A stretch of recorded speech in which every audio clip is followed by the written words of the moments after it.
بسم اللہ الرحمن الرحیم کہ یا اللہ مدد کہنا اور اللہ سے مدد مانگنا اور اللہ سے دعا مانگنا اور مولا علی سے دعا مانگنا یہ تضاد نہیں ہے، مگر ہرگز یہ بھی میں نہیں کہہ رہا کہ اللہ اور علی ایک ہے، معاذ اللہ۔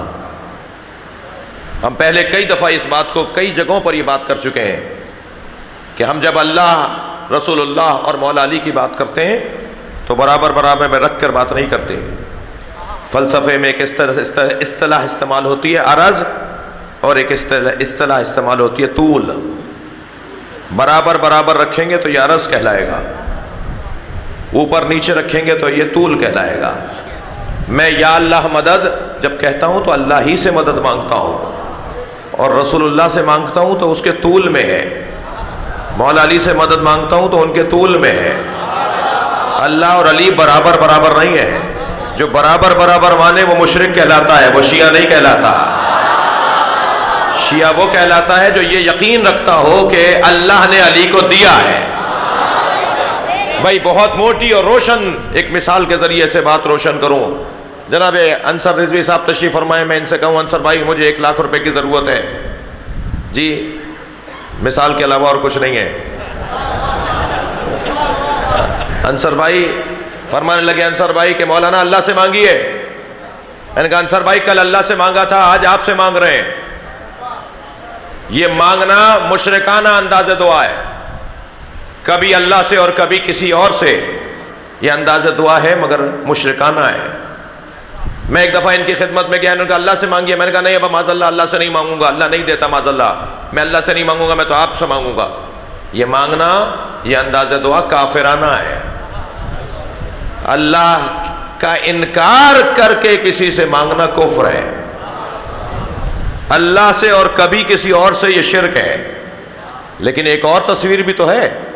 میں نے انصر صاحب سے پیسے مانگے، انہوں نے کہا جی اللہ سے مانگیے۔ میں نے کہا میں اللہ ہی سے مانگ رہا ہوں۔ کہا آپ تو ہم سے مانگ رہے ہیں۔ ہم نے کہا آپ کو دیا کس نے؟ جب میں مولا علی سے مدد مانگتا ہوں تو مجھے یقین ہے کہ اللہ نے علی کو عطا کیا ہے۔ اور فرمائیں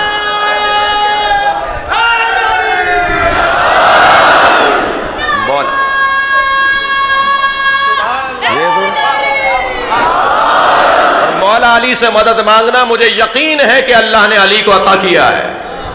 بھئی دقت فرمائیں گے، قرآن مجید سورہ مبارکہ بقرہ کا پہلا صفحہ، الف لام میم ذالک الکتاب لا ریب فیہ ھدی للمتقین الذین یؤمنون بالغیب ویقیمون الصلاۃ ومما رزقناہم ینفقون۔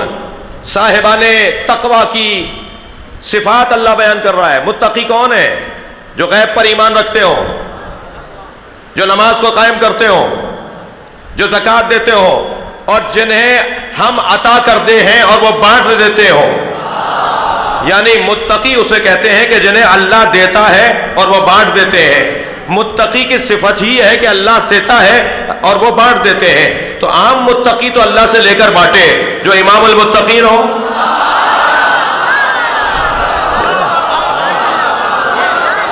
اللہ علی کو عطا کرتا ہے اور علی بانٹ دیتے ہیں، اور جنہیں ملتا ہے وہ جانتے ہیں کہ علی دیتے ہیں۔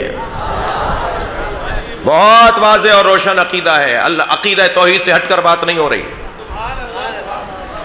کوئی بال برابر بھی عقیدہ توحید کو ضرب نہیں لگ رہی۔ عین توجہ چاہوں گا، عین توحید ہے، عین عقیدہ توحید ہے، عقیدہ توسل۔ یہ میں بعض لوگوں نے انکار کر دیا بعض دعاؤں کا۔ دعائے فرج میں آپ کیا پڑھتے ہیں؟ یا محمد یا علی یا علی یا محمد اکفیانی فإنکما کافیان منصرانی فإنکما ناصران۔ پڑھتے ہیں نا یہ دعائے فرج میں؟ تو کچھ لوگوں نے انکار کر دیا، کہنے لگے یہ کیا بات ہوئی؟ یا محمد یا علی یا علی یا محمد اکفیانی فإنکما کافیان، آپ دونوں میرے لیے کافی ہیں، آپ دونوں میرے لیے کافی ہیں۔ کافی تو اللہ ہونا چاہیے۔ آپ دونوں میرے ناصر ہیں، آپ دونوں کی نصرت میرے لیے کافی ہے، تو نصرت تو اللہ کی کافی ہونی چاہیے۔ انہیں کون بتائے کہ اللہ کے اسماء اور اللہ کے افعال، یہ فلسفے کی اور علم کلام کی بحث ہے، اور مجھے دیر ہو جانے کا خوف ہے، لیکن چاہوں گا کہ کچھ دیر اس وادی میں رکوں۔ اللہ کا نام ہے اللہ، خدا یا کسی اور زبان کا ترجمہ اللہ کا ترجمہ نہیں ہے۔ اللہ کے جتنی صفات ہیں ان سب کے مستجمع کو، جمع ہو جانے کو، اس کے طاقت و توانائی کو لفظ اللہ کہا جاتا ہے۔ اللہ کا ترجمہ نہیں ہو سکتا، لفظ اللہ کا کوئی ترجمہ نہیں ہو سکتا۔ یہ کچھ نام ہی کچھ ایسے ہیں کہ انہیں سیدھا پڑھو تب بھی مفہوم دیتے ہیں، الٹا پڑھو تب بھی مفہوم دیتے ہیں۔ اللہ میں سے الف ہٹا دو للہ، للہ میں سلام ہٹا دو لہو، لہو میں سلام ہٹا دو ہو، پھر بھی اللہ ہی ہے۔ یہی کچھ کیفیت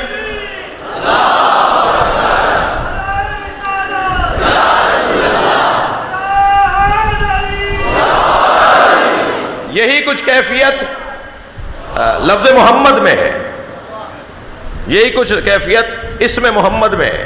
محمد کا میم ہٹا دیں، حمد کا ہا ہٹا دیں، مد، مد کا میم ہٹا دیں، دال، تمام حروف کا معنی وہی ہے جو محمد کے معنی ہے۔ یہ کچھ نام ایسے ہیں۔ اچھا، آپ نے کبھی نہیں سنا ہوگا حسین محمد، ابراہیم محمد، محمد ابراہیم، محمد حسین تو ہوگا بھائی، محمد موسیٰ تو ہوگا، موسیٰ محمد کا بھی نام نہیں سنا ہوگا، کوئی نام نہیں رکھتا موسیٰ محمد، عیسیٰ محمد، سب نام رکھتے ہیں محمد عیسیٰ، محمد موسیٰ، محمد حسین۔ یہ علی اور محمد میں اتنا پیار ہے، یا علی محمد ہوتا ہے یا محمد علی ہوتا ہے۔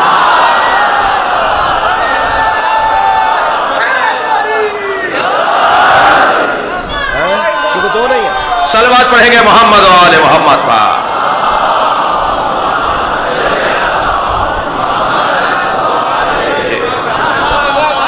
اب اللہ کا نام تو اللہ ہے، مگر اس کے کچھ نام ہیں جو اسماء ذات کہلاتے ہیں۔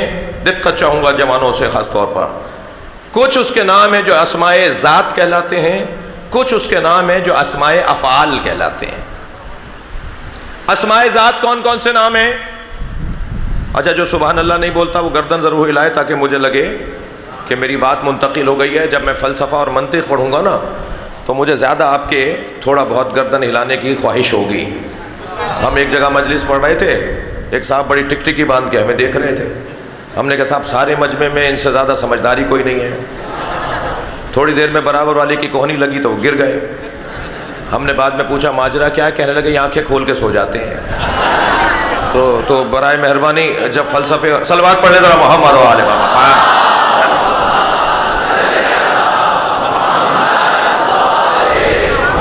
جب خاص طور پر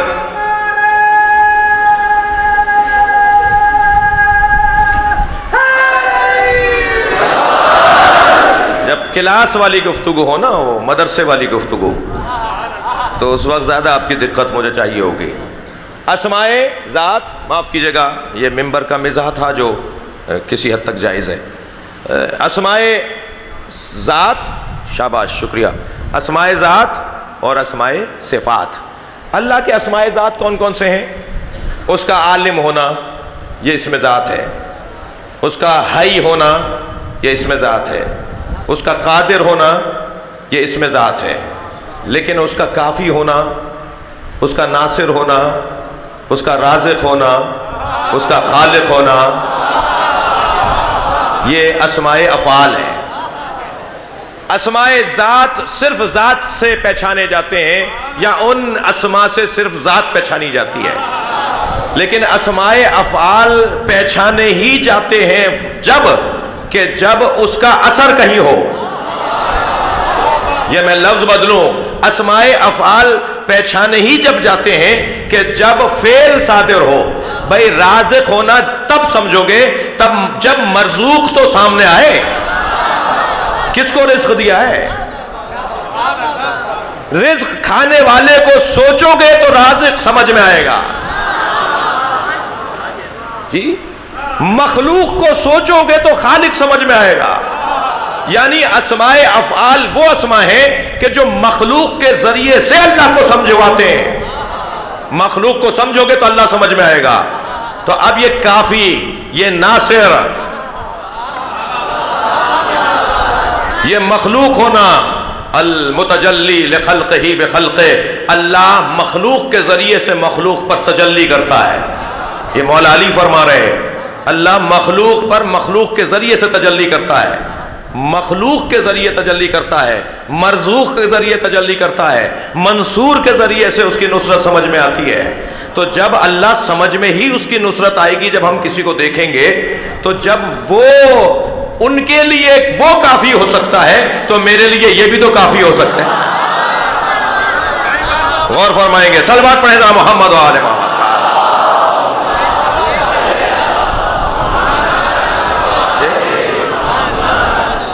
جب ان کے لیے وہ ناصر ہو سکتا ہے تو میرے لیے یہ ناصر ہو سکتے ہیں.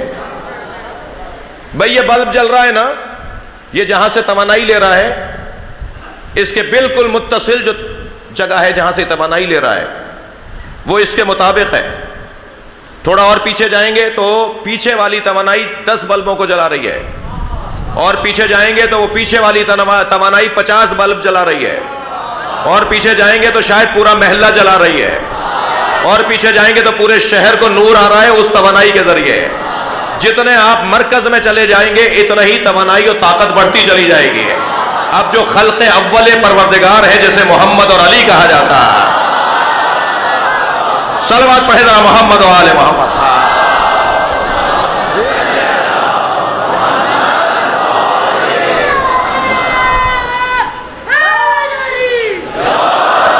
ان کی توانائی اور ان کا نور جو ہے وہ بہرحال اس نور جیسا نہیں ہے کہ جو نور نزولی اعتبار سے ہم تک پہنچا ہے. میں مثال دے دیتا ہوں، بہت روشن مثال. دہلی شریف ہے، اجمیر شریف ہے، سہون شریف ہے، مگر نجف اشرف ہے.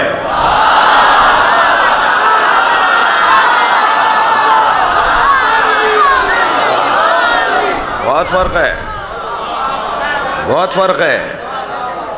جیسے جیسے نور اصل خالق انوار سے متصل ہوتا چلا جائے گا، ایسے ایسے اس کی توانائی میں اضافہ ہوتا چلا جائے گا.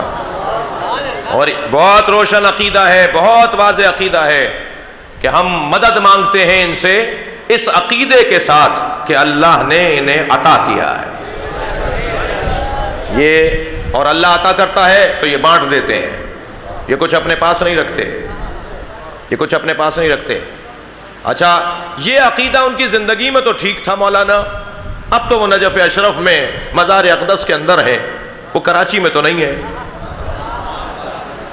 کہ ہم ان سے مدد مانگیں. ان کی زندگی میں تو مدد مانگنا ٹھیک تھا. میں نے کہا جی ان کی زندگی میں ان کو جو اللہ نے طاقت دی تھی، ان کی رحلت کے بعد طاقت میں کیا کمی آ گئی؟ پہلے یہ سمجھایا جائے نا ہمیں کہ کیا کمی آ گئی ان کو، جو اللہ نے طاقت زندگی میں دی تھی اس رحلت کے بعد اب طاقت کیا کمی آ گئی؟ جی یہ میرے بدن میں جو میری روح ہے، میرا آپ کا کسی بھی شخص کا اگر کوئی مقام اور عظمت اور اکرام ہے، اس کی تکریم ہے، اس کی تعظیم ہے، تو وہ تقویٰ کی بنیاد پر ہے، اور تقویٰ کا تعلق روح سے ہے. میری اور آپ کی روح مضبوط ہوتی ہے نا، جو بدن کو مسجد لے جاتی ہے، جو بدن کو مجلس لے آتی ہے، جو بدن کو امام بارگاہ پہنچا دیتی ہے. میری روح مضبوط ہوتی ہے نا جو بدن کو جلوس میں لے جاتی ہے. میری روح مضبوط ہوتی ہے نا جو بدن کو میدان جنگ کے اندر ٹھہرائے رکھتی ہے، بھاگنے نہیں دیتی. صحیح ہے نا؟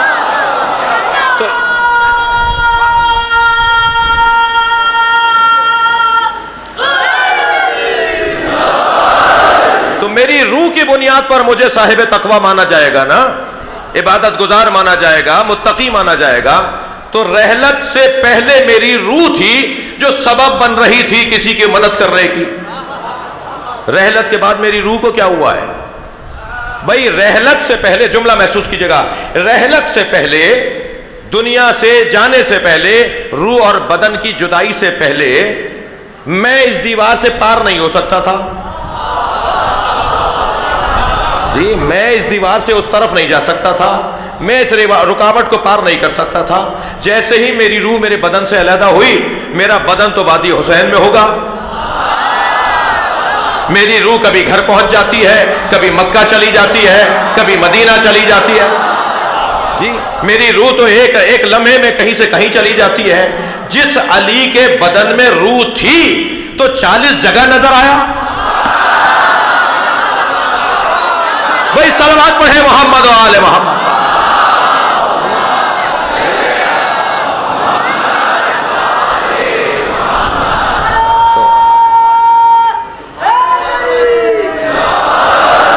تو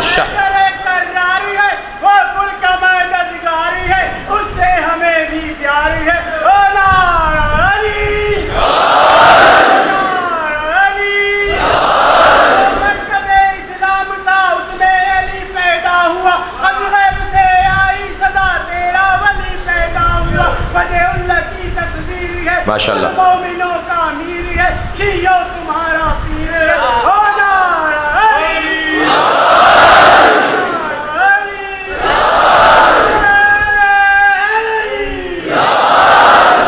عزیزان گرامی، عقیدہ توسل عقیدہ توحید کا اس بات ہے. اس کو ثابت کرنے کے لیے عقیدہ توسل ہے.